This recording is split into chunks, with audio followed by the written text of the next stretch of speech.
Tess, developing right now, news on yet another deadly confrontation that does involve police. This one is right here in Arizona, and it involves a DPS trooper.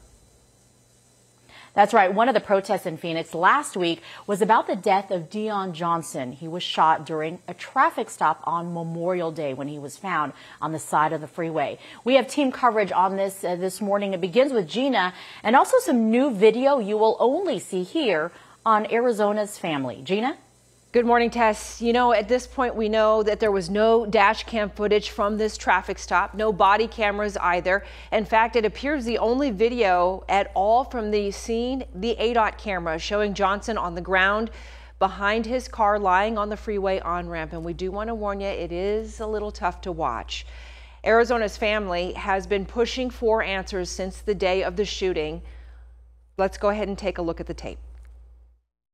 Arizona's Family has been pushing for answers since the day of the shooting on Monday of last week.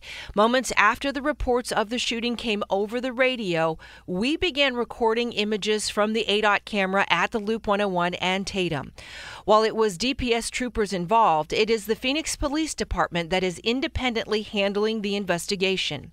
In a statement, they say during the troopers' initial contact with Mr. Johnson, he found him passed out in the driver's seat.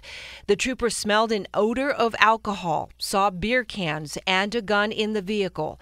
The trooper removed the gun from the vehicle, returned back to his motorcycle, secured the gun, and then requested backup. At this point, he noticed Mr. Johnson moving around, so he returned to the vehicle and attempted to arrest Mr. Johnson for suspicion of driving impaired. During the attempted arrest, Mr. Johnson grabbed onto the trooper through the open driver's side door, and an altercation occurred. The trooper was pulled toward the vehicle while standing adjacent to the eastbound travel lanes of the freeway. During this struggle, the trooper told investigators that he feared that he would be pushed into oncoming traffic, so he drew his weapon and issued commands. Mr. Johnson began to comply, but as the trooper was holstering his gun, Mr. Johnson reached for the gun and a second altercation ensued. The trooper, fearing for his life, then fired his service weapon, striking Mr. Johnson. The video picks up right after a second trooper arrives. We're told that he assisted in removing Johnson from the vehicle. The family deserves answers. The nation deserves answers. At a news conference, the attorney for Johnson's family played what he said was the call between the dispatcher and trooper involved in the shooting. The lawyer did not specify where it originally came from, but said it is on YouTube.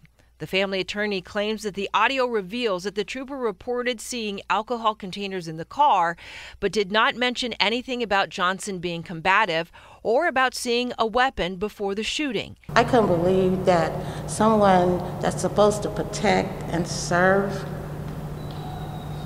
would treat a human being the way they treated my son. I just want those officers to be charged, arrested, and fired for cruelty to human life.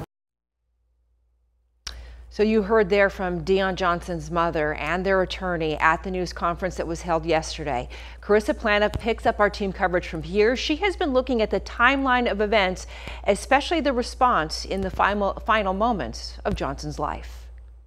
We did not know what we had until we went back and reviewed every piece of footage in our effort to try and find answers. You can see we hit record at 5:35 in the morning. We see Dion Johnson's car. We see a trooper kneeling behind the motorcycle and a second trooper standing next to Dion. We do not have video of the shooting, and that is a major question. What happened leading up to this? Here we see Dion move into view. We see that he is moving and troopers are doing something.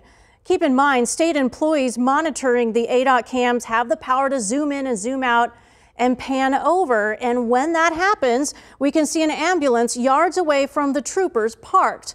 We also see a fire vehicle off to the side. Emergency medical crews do not approach the scene until 5 minutes later at 5:40 a.m. We do not know why medics did not approach sooner. DPS says this is standard procedure for medical crews to not approach a scene until cleared by law enforcement. We also have learned that Dion has a criminal past. Family has asked that the public not judge him. Carissa Plano for Arizona's Family.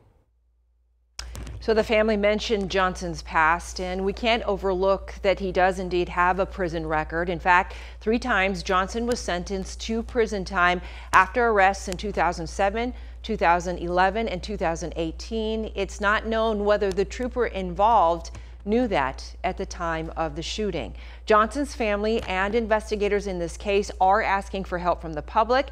If you were on the Loop 101 near Desert Ridge on Memorial Day morning, maybe you saw something, they would like to hear from you.